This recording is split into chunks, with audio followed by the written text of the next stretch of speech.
হাগি Wague and কিসিমিসি, আমরা এই দুইটা ক্যারেক্টারের সাথে অনেক পরিচিত।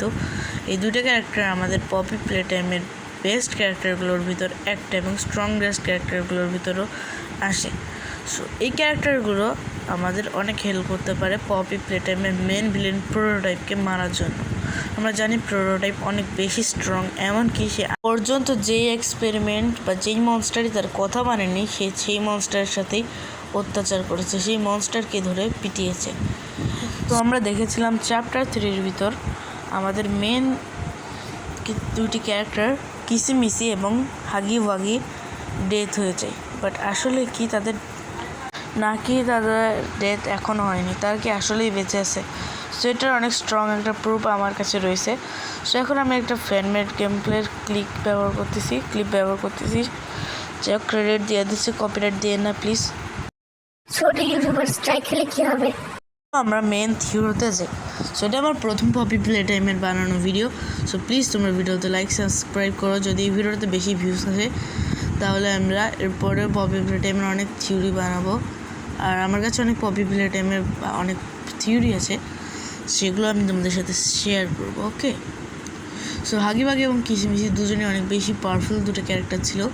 দুজনে যখন মানুষ ছিল বন্ধু ছিল, বাট হাগিবাগি ছিল অনেক বেশি অ্যাগ্রেসিভ। যখন তাকে মনস্টার বানানো হয় সে অনেক মানুষকে মেরে ফেলেছিল। এমনকি একটা টেপ আছে যেটা পপি প্লে টাইমের নিজের ইউটিউব চ্যানেল মানে মব এন্টারটেনমেন্টের থেকে ছিল। পপি প্লে টাইমের হাগিবাগি হাওয়ার অফ জয়ের আগেই অনেক মানুষকে একলাই মেরে ফেলাইছিল। হাওয়ার অফ জয় তো ভাই মাচাই দিছিল ভাই। আর হাগিবাগিকে শান্ত করার জন্যই মূলত বানানো হয়েছিল কিসিমিসিকে। এই কারণে আমরা দেখতে পারি যখন হাগিবাগি রেগে যায় তখন কিসিমিসি তাকে এসে থামায়। এমনকি এতগুলো চ্যাপ্টারে হাগিবাগিকে একমাত্র কিসি থামাতে পারতো, এমনকি প্রোটোটাইপও থামাতে পারতো না। হয়তো বা ভয়ে আগে একটু চুপ করে যেত, বাট পুরোভাবে থামাতে পারতো না। বাট হাগিবাগি আর কিসিমিসি এখনও কিন্তু বেঁচে থাকতে পারে, কারণ প্রোটোটাইপ লাস্টে যখন তাদের মেরে ফেলে তখন কিন্তু আমরা তাদের একটু শেক করতে দেখতে পারি। ওকে, মানে তারা তখন হালকা নড়াচড়া করতেছিল, আর হয়তো বা তারা বেঁচে আছে, বাট তাদের ভিতর পপিজেল অনেক কম। আর চ্যাপ্টার 6-এ কী হতে পারে? চ্যাপ্টার 6-এ ভাই প্রোটোটাইপ মেন ভিলেন।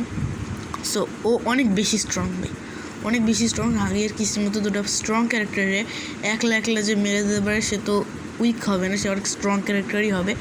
সো হাগিবাগি এবং কিসিমিসি এইকে আমাদের অনেক দরকারি সারা প্রোটোটাইপের সাথে ফাইটের জন্য, নয়তো প্রোটোটাইপে আমাদের মারতে অবস্থা খারাপ করে দেবে। আর এর সাথেই আমরা কিন্তু জানি যে হাগিবাগি এবং কিসিমিসি অনেক বড় ডিজাস্টার সামনা করেছে। যেমন চ্যাপ্টার 1-এ হাগিবাগি 100 ফিটের থেকেও বড় উচ্চতা থেকে গিয়েছিল। মানে এত উপর থেকে পড়ার পর কীভাবে একটা এক্সপেরিমেন্ট চ্যাপ্টার 5-এ ফিরে আসতে পারে, তাও হিল অবস্থায়। আর কিসিমিসির কথা কী বলবো, ও তো হাগির থেকেও বেশি যন্ত্রণা সহ্য করেছে।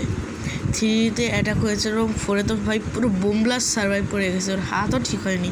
সে অবস্থায় বোম ব্লাস্ট সার্ভাইভ করে পপিরে লিটারালি কাঁধে নিয়ে ঘুরে বেড়াচ্ছে। যদি ওই সময় কিসিমিসি ঠিক থাকতো না, লিলি ল্যাব্রেটসে একলা পিটাই নিজেরা আর পপিরে বাঁচায় নিয়ে আসতো। সো আমার থিওরি আমরা এর পরের পার্টের মানে চ্যাপ্টার 6-এ প্রোটোটাইপকে হারানোর জন্য গিবলেট এবং ডক্টরের সাথে মিলে কিছু পপিজেল কালেক্ট করব, যে পপিজেলের মাধ্যমে ডক্টর হাগিবাগি অ্যান্ড কিসিমিসিকে পুরো হিল করে দেবে। পরে ওরা আমাদের ফ্রেন্ড হয়ে যাবে, বাট তারা কিন্তু এখন অনেক উইক। সো আই থিঙ্ক কিসিমিসি এবং হাগিবাগি নিজেদের হ্যান্ড ফিরে পাবে, যার পরে তারা ভাই অনেক স্ট্রং হয়ে যাবে, লিটারালি অনেক স্ট্রং। মানে লিলি ল্যাব্রেটস কিসিমিসি লিলি ল্যাব্রেটসে ধরে পিটাতে পারবে।